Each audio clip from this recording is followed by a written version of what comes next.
Moruzlu marketin yanında. Kangal. Kangal sahəsində. Sen de yedin ama. Alakadan alın. Ala görüm. Ala bunu. Senin kadın kaldı. Bu Bu. Allah'a and Yemek. olsun. Bu büyüler cennete düşmek oldu. Bu Allah hakkı. Hakikaten güzel bir gün.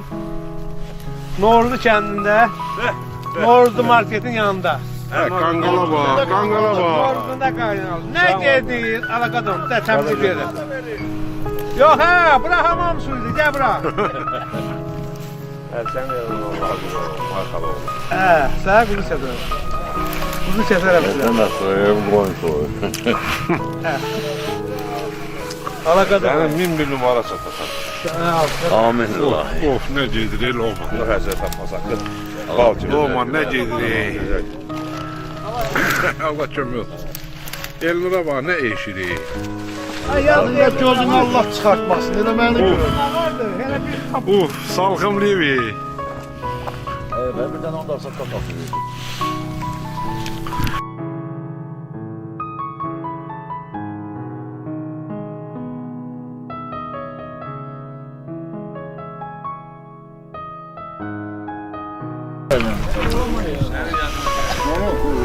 Sabir ne gülüz o?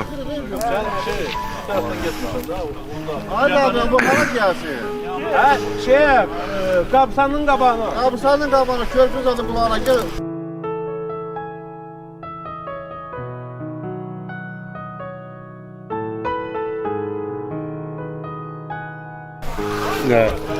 Sağ ol, yaxşı ol. Noruzdan gül çiçəkdə yığmışıq. Salam. Əkir. Allah canını sağ Sağ ol eləsin. kadın. Noruzun ilk yaz gülü yığdıq. Doğruzumuz gül açıp. Bəli, gül açır. Bu gülü becərmək lazımdır, yaşatmaq Bəli. lazımdır. Bəli bəli. Noruzlar gələcək, gedəcək, bunu da yaşadacağıq. Allah Göz- canını sağ eləsin. Sağ ol. Bax belə gözəl güllər hər bir insanın ömrünü uzadır. Gül çiçək və salam. Bu Bəli, mənim simvolumdur. Gül çiçək mənim simvolumdur. İnsanın ömrünü uzadır. Öpürəm səni. Ben sağ ol.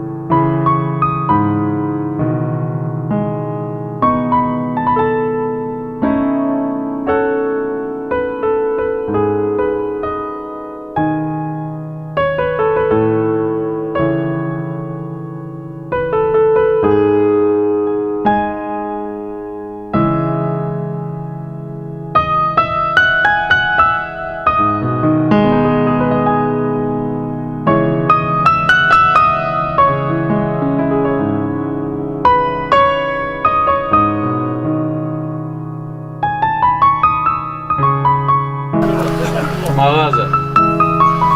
Kendimizin mağazası. Bu ne yazık?